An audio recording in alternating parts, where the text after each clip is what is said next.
गुर्जर, आरक्षण और आंदोलन, ये तीन शब्द राजस्थान के लिए कोई नए नहीं हैं। सुने और पढ़े तो दशकों से जा रहे हैं, मगर पिछले 14 साल के दौरान तीनों ही शब्दों का मतलब गुर्जर वर्सेज सरकार हो गया है। यातायात ठप और जनजीवन पटरी से उतर जाना हो गया है। समय समय पर यहाँ आरक्षण की चिंगारी धधकती रहती है। एक बार फिर से यह चिंगारी राजस्थान में धधकने लगी है। पिछले कई सालों में 72 से ज्यादा लोगों को यह आग मौत का निवाला बना चुकी है। आखिर पिछले 14 सालों तक इस आग को कोई सरकार क्यों नहीं बुझा पाई? दिन और तारीख के साथ कैसे आरक्षण की आग फैलती जा रही है? गुर्जर समाज क्या चाहता है और सरकार की क्या भूमिका है, इसे विस्तार से हम आपको बताएंगे।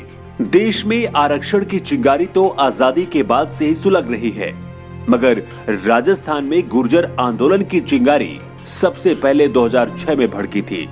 तब से लेकर रह रहकर 6 बार बड़े आंदोलन हो चुके हैं। इस दौरान भाजपा और कांग्रेस दोनों ही सरकार रही, लेकिन किसी भी सरकार ने गुर्जर आरक्षण आंदोलन की समस्या का स्थायी समाधान नहीं लेकर आई। साल 2006 में एसटी वर्ग में शामिल करने की मांग को लेकर पहली बार गुर्जर राजस्थान के हिंडौन में सड़कों और रेल पटरियों पर उतरे थे। इस दौरान तत्कालीन राजस्थान की भाजपा सरकार ने एक कमेटी बनाई, लेकिन उसका कोई सकारात्मक नतीजा नहीं निकला। 2006 में राजस्थान के हिंडौन में रेल की पटरियां उखाड़ने वाले गुर्जर कमेटी बनाने के कुछ समय के लिए तो शांत हुए थे, लेकिन चुप नहीं बैठे और 21 मई 2007 को फिर से आंदोलन का ऐलान कर दिया। 2007 में आंदोलन के लिए जगह भरतपुर जिले की पीपलखेड़ा पाटोली को चुना गया। यहां से होकर गुजरने वाले हाईवे को जाम कर दिया गया। इस आंदोलन के दौरान 28 लोगों की मौत हो गई, वहीं करोड़ों रुपए की सरकारी और निजी संपत्तियों को नुकसान पहुंचाया गया था। इस आंदोलन को रोकने के लिए चोपड़ा कमेटी का गठन किया गया। चोपड़ा कमेटी ने अपनी जांच में गुर्जरों को एसटी आरक्षण के दर्जे के लायक नहीं माना था, लेकिन उसके बाद भी साल 2007 में 28 लोगों की मौत के बाद साल 2008 में गुर्जरों ने एक बार फिर से ताल ठोक दी।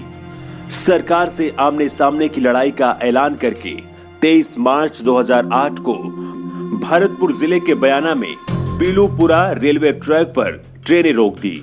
इस आंदोलन में 7 आंदोलनकारी पुलिस की गोली का शिकार बने और उनकी मौत हो गई।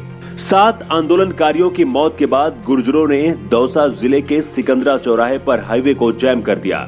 पुलिस और गुर्जरों के बीच हुई तकरार में यहाँ भी 23 लोगों की मौत हो गई। गुर्जर आंदोलन की वजह से सिर्फ 2 सालों में मौतों का आंकड़ा 28 से बढ़कर 58 हो गया। 2020 आते आते यह आंकड़ा 72 से ज्यादा हो चुका है।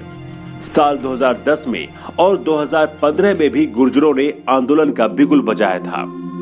8 फरवरी साल 2018 को भी गुर्जरों ने आरक्षण के लिए आंदोलन शुरू किया था, जिसके बाद राजस्थान की गहलोत सरकार ने गुर्जरों को 5% आरक्षण देने के लिए विधानसभा में गुर्जर आरक्षण बिल पारित किया था, लेकिन अभी तक गुर्जरों की मांगों का समाधान नहीं कर पाई है। एक बार फिर से गुर्जर आरक्षण की आग धधक गई है।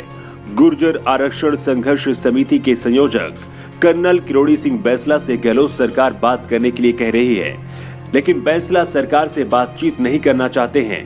बैंसला का कहना है कि पहले पुरानी मांगों को पूरा करे सरकार, उसके बाद होगी बातचीत। गुर्जर समाज की सरकार से मांग है कि गुर्जरों सहित रेबारी, रायका, बंजारा और गाडिया लुहार को अति पिछड़ा वर्ग में दिए गए 5% आरक्षण का मामला संविधान की 9वीं अनुसूची में शामिल किया जाए।